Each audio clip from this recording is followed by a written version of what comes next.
Hello friends, मेरा नाम है अभिषेक कानोड़िया और आज हम पढ़ने जा रहे हैं न्यूमेरिकल्स। किसके? जीरो ऑर्डर रिएक्शन और फर्स्ट ऑर्डर रिएक्शन और साथ के साथ हाफ लाइफ के। लास्ट लेक्चर में हमने जीरो ऑर्डर रिएक्शन और फर्स्ट ऑर्डर रिएक्शन के कुछ फॉर्मूले पढ़े थे और उन्हें डिराइव भी किया था। तो चलो शुरू करते हैं न्यूमेरिकल्स। पर न्यूमेरिकल्स करने से पहले फॉर्मूले को रिवाइज कर लेते हैं, देखते हैं कौन कौन से फॉर्मूले हैं और आज किस फॉर्मूले पर न्यूमेरिकल होने वाले हैं। तो सबसे पहले हम फॉर्मूले देखते हैं। तो जीरो ऑर्डर रिएक्शन के फॉर्मूले क्या है? सबसे पहला फॉर्मूला है concentration of reactant at time t is equal to minus k t plus initial concentration of reactant. यहाँ पर k जो है रेट कांस्टेंट है, at क्या है? फाइनल कंसंट्रेशन ऑफ रिएक्टेंट है, a नॉट क्या है? इनिशियल कंसंट्रेशन ऑफ रिएक्टेंट और t टाइम। इसी फॉर्मूले से हम k की वैल्यू को निकाल सकते हैं। तो ये दोनों फॉर्मूले सेम ही है। ये फॉर्मूले से हम k की वैल्यू निकालते हैं। तो जो चाहे आप दोनों में से जो फॉर्मूले याद करना चाहे, जिसमें आप कंफर्टेबल है, आप याद कर सकते हैं। साथ के साथ हमने हाफ लाइफ का भी फॉर्मूला डिराइव किया था और हाफ लाइफ का फॉर्मूला था initial concentration of reactant upon में 2k। हमने यहाँ से प्रूव भी किया था कि half life of zero order reaction is directly proportional to initial concentration of reactant and inversely proportional to rate constant। उम्मीद करता हूं आपने मेरा लास्ट लेक्चर देखा होगा, तभी ये फॉर्मूले आपको समझ में आएंगे। अब फर्स्ट ऑर्डर रिएक्शन के हमने फॉर्मूले पढ़े थे। तो फर्स्ट ऑर्डर रिएक्शन का फॉर्मूला है k equals to 2.303 upon t log base 10 initial concentration of reactant upon में फाइनल कंसंट्रेशन ऑफ रिएक्टेंट। ये फॉर्मूले थोड़े से अजीब है, पर आप जितनी न्यूमेरिकल की प्रैक्टिस करेंगे उतने ही फॉर्मूले याद होते जाएंगे। ये फॉर्मूला और ये फॉर्मूला सेम है, बस अंतर ये है कि यहाँ पर कंसंट्रेशन की बात हो रही है और नीचे जो है प्रेशर की बात हो रही है। K as it is 2.303 upon T as it is log base 10 as it is. P nought क्या है? इनिशियल प्रेशर ऑफ रिएक्टेंट और PT क्या है? Final pressure of reactant. और half life, first order reaction की हाफ लाइफ का formula है 0.693 divide bye k। हमने यहाँ पर प्रूफ भी किया था कि half life of first order reaction does not depends on initial concentration of reactant. ये सिर्फ किस पर डिपेंड करती है? Inversely proportional to rate constant. ये क्वेश्चन बहुत बार आया है, जो अभी मैंने सेंटेंस कहा उसे याद रखें। अब हमें लॉग की वैल्यू की जरूरत पड़ेगी, तो अभी फिलहाल हम लॉग की कुछ बेसिक वैल्यू लिख लेते हैं जो कि हमें याद करनी पड़ेगी। जैसे log 1 की वैल्यू 0 होती है, याद कर लीजिए log 1 हमेशा 0 होगा। और log बेस 10 और 10 की वैल्यू 1 होगी। log 2 जो होगा वो होगा 0.301। log 3 जो होगा वो होगा 0.477। log 4 जो होगा वो होगा 0.602 और log 5 होगा 0.698। ये वैल्यू को आपको याद ही करना होगा। तो अब हम स्टार्ट करते हैं कुछ न्यूमेरिकल्स। देखते हैं फर्स्ट न्यूमेरिकल में क्या है। एक फर्स्ट ऑर्डर रिएक्शन है is found to have a rate constant. मतलब फर्स्ट ऑर्डर रिएक्शन का आपको रेट कांस्टेंट दिया हुआ है। फर्स्ट क्वेश्चन में 200 सेकेंड इनवर्स और सेकेंड में 2 मिनट इनवर्स और थर्ड में 4 ईयर इनवर्स। आपको फाइंड क्या करना है? Half life. तो देखते हैं सबसे पहले हाफ लाइफ और रेट कांस्टेंट में क्या रिलेशन है। तो अभी थोड़ी देर पहले ही हमने ये रिलेशन देखा था। Half life of first order reaction is inversely proportional to rate constant. इस फॉर्मूले को याद कर लें। अब यहाँ पर हम फर्स्ट क्वेश्चन करके देखते हैं। तो फर्स्ट क्वेश्चन में आपको क्या दिया हुआ है? रेट कांस्टेंट मतलब k दिया हुआ है। तो 0.693 को डिवाइड करें किससे? 200 से। जब आप इसे डिवाइड करते हैं तो आपको आंसर मिलता है 3.4795 और टाइम की यूनिट क्या होगी? रेट कांस्टेंट की सेकंड इनवर्स है तो टाइम की यूनिट जो होगी वो होगी सेकंड। उम्मीद करता हूँ सिंपल सा आपको फॉर्मूला याद करवाने के लिए न्यूमेरिकल करवाया गया है। तो बी जो है उसमें क्वेश्चन में दिया हुआ है 2 मिनट इनवर्स।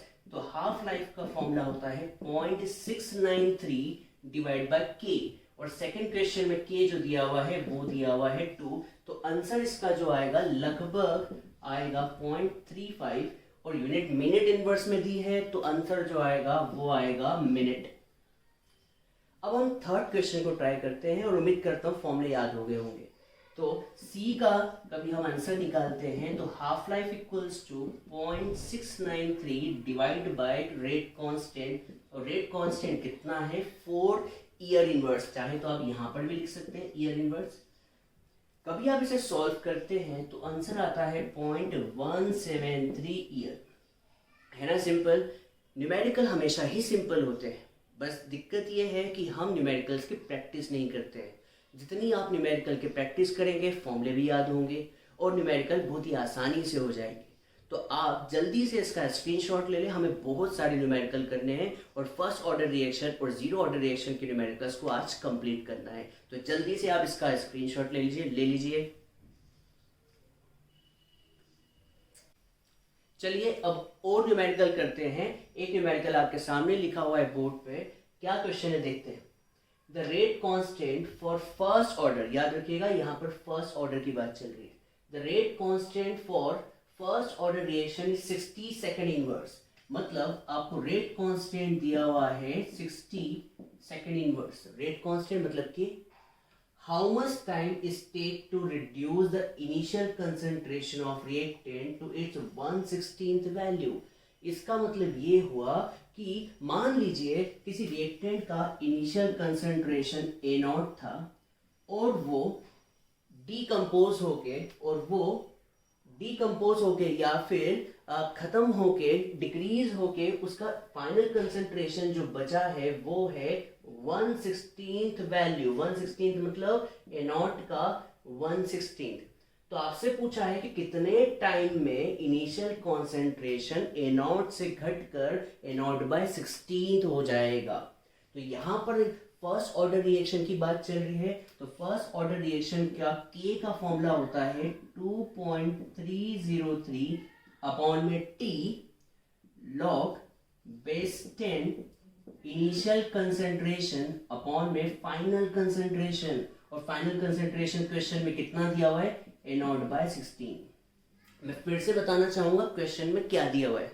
क्वेश्चन में दिया हुआ है कि एक फर्स्ट ऑर्डर रिएक्शन है जिसका रेट कांस्टेंट 60 सेकंड इनवर्स है और आपसे पूछा है कितने टाइम में इनिशियल कॉन्सेंट्रेशन उसकी 1/16th वैल्यू पर आके रुक जाएगा। तो यहाँ पर आपको फॉर्मूला पता होना चाहिए और यहाँ पर सारी वैल्यू को पुट कर दे। तो यहाँ पर मैं k की वैल्यू को 60 रख रहा हूँ और यहाँ पर टाइम मुझे निकालना है, तो मैं टाइम को इस तरफ ले जाता हूँ 2.303 को यहीं पर और k की वैल्यू को मैं 60 लिख रहा हूँ। क्या किया है मैंने, t को यहाँ ले गया हूँ और k की वैल्यू को मैंने 60 लिख चुका हूँ। log 10 A0 से A0 क्या हो जाएगा कैंसल, और यहाँ पर 16 जो होगा सबसे ऊपर आ जाएगा। अब प्रॉब्लम ये है कि हमें log 16 नहीं पता, उसके लिए log टेबल चाहिए, तो हम log की कुछ प्रॉपर्टी यूज करेंगे। कौन सी प्रॉपर्टी, तो आपको बता दूं 2.303 डिवाइड बाय 60 और मैं log 16 को लिख सकता हूं 2⁴। अब एक प्रॉपर्टी होती है log की, शायद से आपको पता हो, log m⁴n। log m⁴n क्या होता है, तो पावर आगे गिर जाती है, तो 4 आगे गिर गया और यहां पर बचा log 2, और log 2 की वैल्यू अभी थोड़ी देर पहले मैंने याद करवाई थी। तो log 2 की वैल्यू जो होती है वो होती है 0.301। जब आप इसे कैलकुलेट करते हैं, जो कि आप कर सकते हैं, बहुत ही सिंपल है, इसे हम कैलकुलेट करते हैं तो आंसर जो आता है वो आता है 4.62 इंटू 10⁻⁻2 और टाइम की यूनिट होती है सेकेंड। है ना कितना सिंपल, सिर्फ आपको फॉर्मूला याद होना चाहिए और क्वेश्चन में क्या दिया हुआ है, गिवन क्या है और निकालना क्या है, फाइंड क्या करना है, आपको ये पता होना चाहिए। ठीक है, तो बहुत ही सिंपल था, बस फॉर्मूले याद करें और आंसर निकालें। अब हम अगले क्वेश्चन की तरफ चलते हैं, देखते हैं क्या दिया हुआ है, निकालना क्या है। वापस यहाँ पर फर्स्ट ऑर्डर रिएक्शन की बात चल रही है। फर्स्ट ऑर्डर रिएक्शन है टेक्स 40 सेकेंड, मतलब आपको टाइम दिया हुआ है कि फर्स्ट ऑर्डर रिएक्शन को कंप्लीट होने में 40 सेकेंड लग रहा है फॉर 30% डिकम्पोजिशन। 30% डिकम्पोजिशन मतलब मान लीजिए किसी रिएक्टेंट का इनिशियल कंसेंट्रेशन A0 था और वो 30% डिकम्पोज हो गया, और 30% डिकम्पोज हो गया है मतलब बचा कितना है, अपना मैथ्स लगाए तो आपको बता दूं कि इनिशियल कंसंट्रेशन को तो हम तो 100% मानते हैं, और 30% डीकम्पोज हो गया तो बचा कितना, 70%। तो हम 30% डेटा यूज करें या 70%, तो याद कीजिए फॉर्मूले में क्या आता है, k equals to 2.303 upon t log base 10 initial concentration divided by final concentration. Final का मतलब जो कितना बचा हुआ है। तो आपको बता दूं इनिशियल कंसंट्रेशन ए नॉट था, 30% खत्म हो चुका है, तो बचा कितना, 70%, और 70% को आप लिख सकते हैं 0.7 ए नॉट। 70% कैसे लिखते हैं, आपको अपना दिमाग लगाना होगा। 70% 70% मीन्स 70 अपॉन 100, और 70 अपॉन 100 इज 0.7 ए नॉट। तो सर हमें निकालना क्या है, हमें निकालना है के, और के के बाद हाफ लाइफ। तो निकालते हैं, तो फॉर्मूला याद होना चाहिए, k equals to 2.303 divided by t log base 10 initial concentration divided by final concentration. तो इनिशियल कितना है देख के बताए, इनिशियल है ए नॉट, इसी को हम कहते हैं इनिशियल कंसंट्रेशन, और फाइनल कितना है मैं फिर से कहूंगा 30% डीकम्पोज हुआ है, मतलब बचा कितना है 70%, तो 0.7 ए नॉट।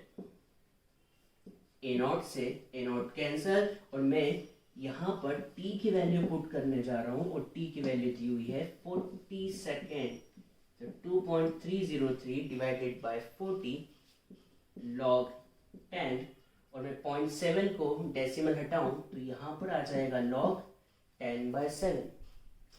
अब यहां पर कैलकुलेशन जो है वो थोड़े से मुश्किल है। सर क्यों मुश्किल है, क्योंकि हमें लॉग निकालना नहीं आता।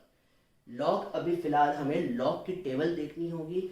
मैं लॉग निकालने की अलग से वीडियो बना दूंगा, क्योंकि हर क्वेश्चन में लॉग आपको टेबल से निकाल के दिखाना मुश्किल होगा, इसलिए हम लॉग की वैल्यू निकालना सीखेंगे। तो मैं यहाँ पर डेटा बता दूं, यहाँ पर एक प्रॉपर्टी भी लगा सकते हैं क्वेश्चन को बढ़ाने के लिए। लॉग m अपॉन n होता है log m minus log n। क्या किया, log m by n is log m minus log n। तो k equals to 2.303 divided by 40, और log 10 की वैल्यू 1 होती है, थोड़ी देर पहले ही बताई, और log 7 की वैल्यू जो होती है वो शायद से 0.813 होती है। ये वैल्यू शायद से अप्रोक्सीमेट है, मैं देख के बताऊंगा। कभी हम इसे पूरा सॉल्व करते हैं तो आंसर जो आता है k का वो आता है 8.918 इंटू 10⁻³ सेकेंड इनवर्स। ये आपका आंसर आ गया।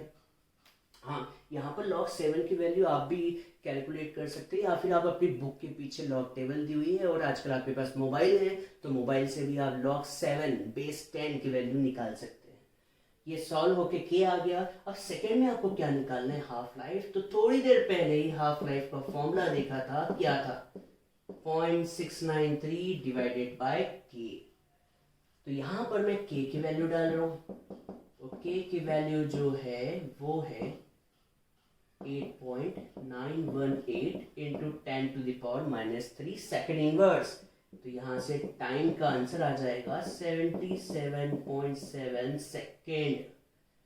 ये था सेकेंड इनवर्स, तो आंसर जो आएगा सेकेंड।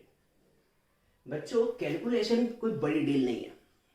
बड़ी डील है तो फॉर्मूला याद करना और फॉर्मूले को अप्लाई करना।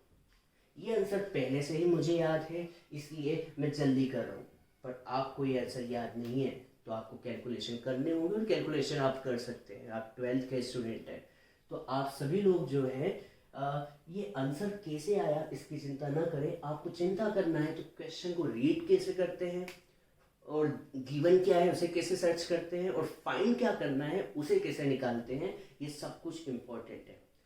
ठीक है, तो आप जल्दी से इसका स्क्रीनशॉट ले लें। हम और भी इसके न्यूमेरिकल्स करने वाले हैं, ले लीजिए जल्दी से स्क्रीनशॉट।